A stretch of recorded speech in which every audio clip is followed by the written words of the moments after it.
Right, just as one word, one teeny weeny whiny word. Spoilers.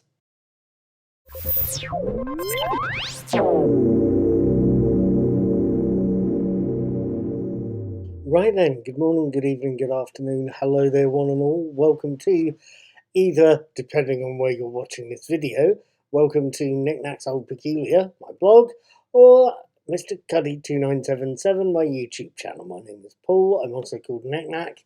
I'm also occasionally referred to by the name of a well-known dwarf. That's a long story. At any rate, my name is Paul. Hi there. I'm also called Knickknack, and I do the Daily Teaser, a set of brain teaser quizzes. You'll see them floating past every morning. Keep your eyeballs open for them. I talk about movies I've watched as well.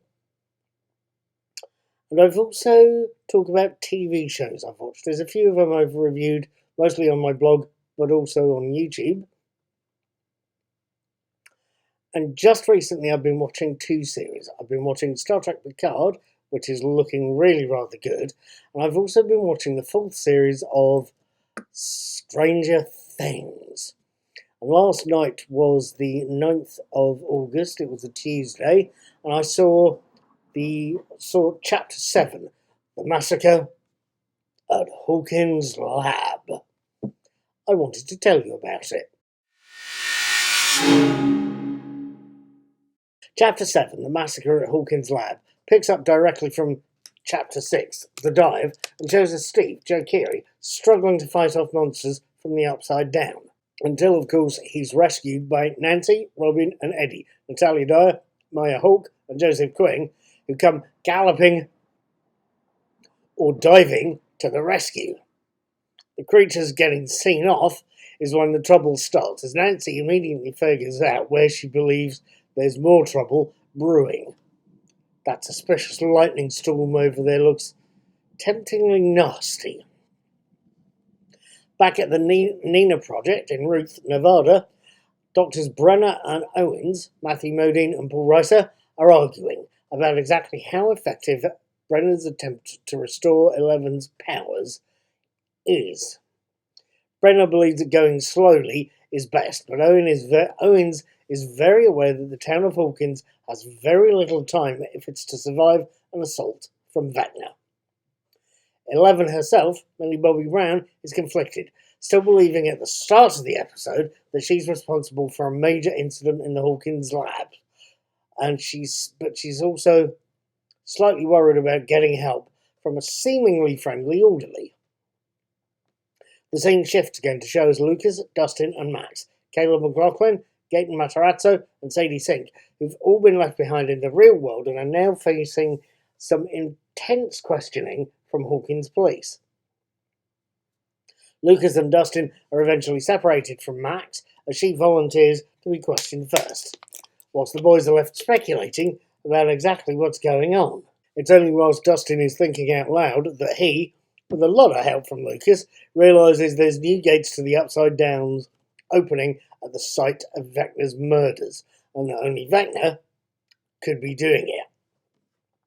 Meanwhile in Russia, Murray and Joyce, Brett Gelman and Winona Ryder, have arrived at the Soviet prison that's holding Sheriff Hopper, David Harbour, just in time to see Hopper and the rest of the prisoners face down a hidden Russian superweapon. It's a rather hungry Demogorgon. Back in the Upside Down, Nancy and company have got to the Upside Down version of her family home. She's got gun stalls there that she feels could be useful. It's only when they get to her bedroom, or the Upside Down version, that she and the team realise something. The Upside Down version of the Wheeler family home is 3 years behind the real one. 2, they can hear Dustin and the rest of the team in the real Wheeler house, and that both groups can get to a nearby gate at the Munson family trailer and can maybe jump between worlds. Now, what did I make of the episode? What did I make of the big episodes? And this is where I'm going to warn you now, or remind you now, that there are spoilers, okay? So if you've not seen the video, maybe you don't want to watch this review until after you do, okay? First things first, let's get those revelations out of the way. We had a couple of things by the end of the massacre at Hawkins Labs. The big one is that the orderly that's been helping Eleven is Victor Creel's son, Harold, the child who, many years earlier, committed the murders that were blamed on his father. Harold Creel is also Dr. Bremner's first test subject at the Hawkins lab. We see him getting the 001 tattoo in one scene. We also see him in what turns out to be a flashback, giving what has to be one of these speeches in the series, just after massacring the staff and patients at the labs, and before starting a fight with the extremely distressed 11. It's quite a powerful thing to watch. You really have to see that just to see this big speech at the end of the episode.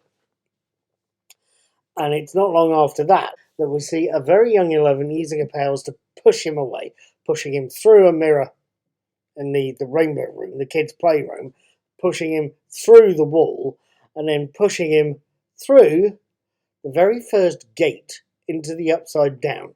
This scene shows us that gate, that original gate, the one the researchers are investigating in the first series. It shows us that gate being created.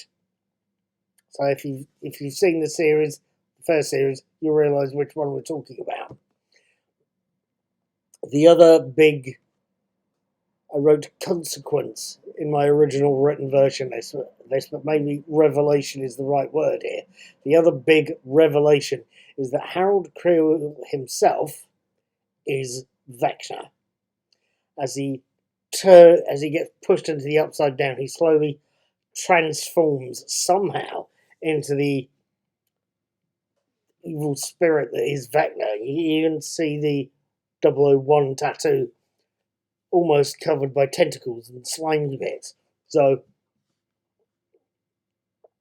quite what the meaning of that is, I don't know, but Vecna is Harold Creel. And he's basically killing people for some reason to create, or officially create, gates back into the real world.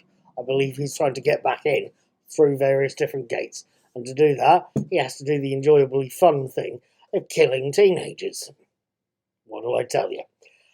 There was a last minor point here, and it hit me last night watching the Creel character getting that tattoo.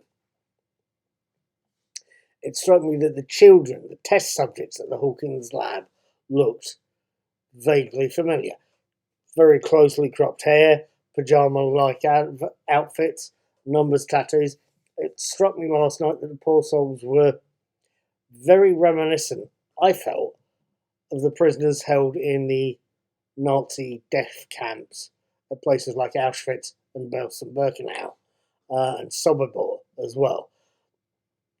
That seeing Creel get that tattoo, that literally brought the image to mind there. I suspect that is deliberate as well, to tell us very explicitly that these kids are being mistreated, for whatever reason, these kids are being mistreated. And it's to show us a horror, to remind us of a real world horror that is parallel to what's going on. It's to dig in the horror, I think. It's to remind us basically that the lab isn't very nice. Please feel free to leave me a comment here on YouTube or on the blog. Let me know what you think. I'd appreciate it, I think. At any rate, though, those little unexpected details, unexpected plot points were welcome ones that added a hell of a lot to the story and to the world, I felt, that's been built up over the past few years. As a last point, I have to admit that the massacre at Hawkins lab is, yes, it is another long episode. Its 1 hour and 38-minute runtime is comparable to 2 episodes from earlier seasons of Stranger Things. But given what this episode gives us, I'm actually prepared for once to forgive that. there is a hell of a lot of details and beautiful storytelling in the episode. That means, for me, The Massacre at Hawkins' Lab is another superb episode. We'll have to see if Papa, the next one, is just as good. Right, with all that said, he says, taking a deep breath, with all that said, that is where I'm going to leave this post for now. The only thing I will leave you with is a little bit of information. This Friday the 12th of August, is when I'll be watching Mercy, the next episode of Star Trek Picard.